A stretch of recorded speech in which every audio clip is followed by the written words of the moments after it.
All right, today we are diving headfirst into one of the most mind-bending ideas in all of philosophy. Seriously, it's a concept that's going to challenge the very ground you're standing on, the screen you're looking at right now, and maybe even the world outside your window. So, let's just start with a super simple question. Is this apple real? I mean, it seems obvious, doesn't it? Of course it is. You can see it, you can imagine its weight in your hand, that satisfying crunch, but what if I told you that by the end of this, you might actually start to wonder if this apple and everything else exists only as an idea? Okay, let's begin with what we all just kind of assume is true, the common sense view. Most of us, without even thinking about it, are what you'd call materialists. We believe the world is made of actual physical stuff. And that was the starting point for the 17th century English philosopher John Locke, who was a huge figure in a school of thought called empiricism. Locke's big idea was that we're all born as a tabula rasa, that's Latin for a blank slate. We don't come into the world with any preloaded knowledge. Nope. Instead, every single thing we know, every idea we have, it all comes to us through our senses, through our experiences. It makes a lot of sense, right? We see, we hear, we touch the world, and that's how we learn what it's all about. Now, to solve a really tricky problem, like how can we even trust our senses, Locke made this brilliant distinction. He said, look, objects have what he called primary qualities. These are things that are really in the object itself, like its mass, its size, its shape, stuff we can measure and agree on.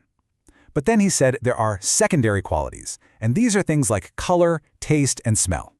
Locke argued that these qualities don't actually exist in the apple itself. They only exist in our minds as perceptions.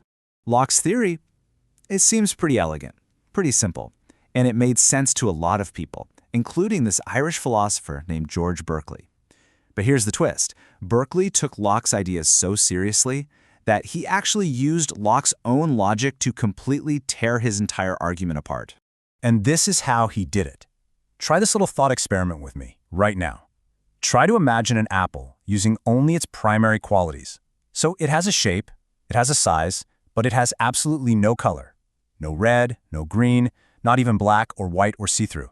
And while you're at it, imagine it has no texture. It's not smooth, it's not rough, it's nothing. Can you do it? You can't, right? It's impossible. And that was Berkeley's whole point. As he puts it here, you simply cannot picture an object's shape without also giving it some kind of color. You can't think of its solidness without imagining some kind of texture. The primary and secondary qualities are completely tied together. You just can't have one without the other. So here's the knockout punch. Locke himself admitted that secondary qualities like color are just ideas in our minds. But as Berkeley just showed us, you can't even think about primary qualities like shape without bringing in those secondary qualities. So, Berkeley says, it follows logically that the primary qualities must also exist only in the mind. And this train of thought leads to a really startling, a truly world-shattering conclusion. If all the qualities of an object, both the primary and the secondary ones, only exist as ideas in our minds, then what is the object itself?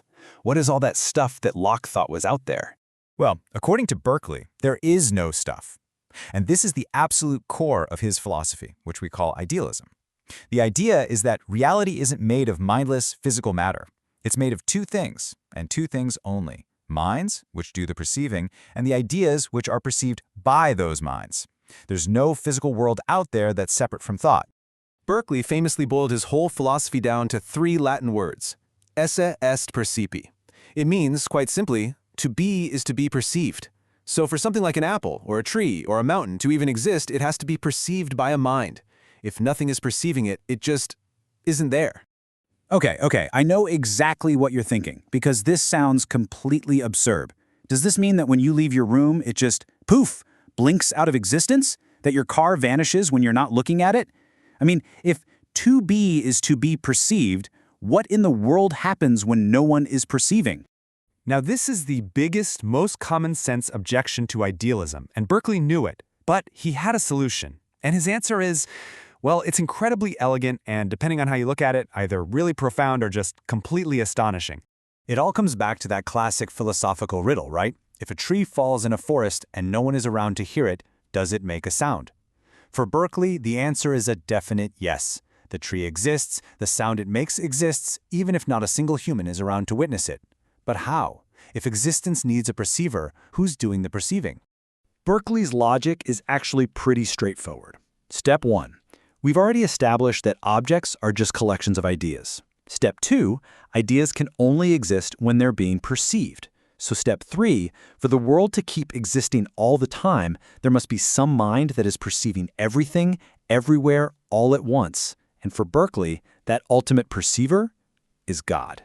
So your room doesn't just disappear when you leave, because God is always there perceiving it. That tree in the forest totally exists because it exists as an idea in the mind of God. In Berkeley's system, it's God's constant, unblinking perception that holds all of reality together, making sure the world is stable and predictable and doesn't just vanish the second we look away. Now, you might not be totally convinced by Berkeley's solution invoking God.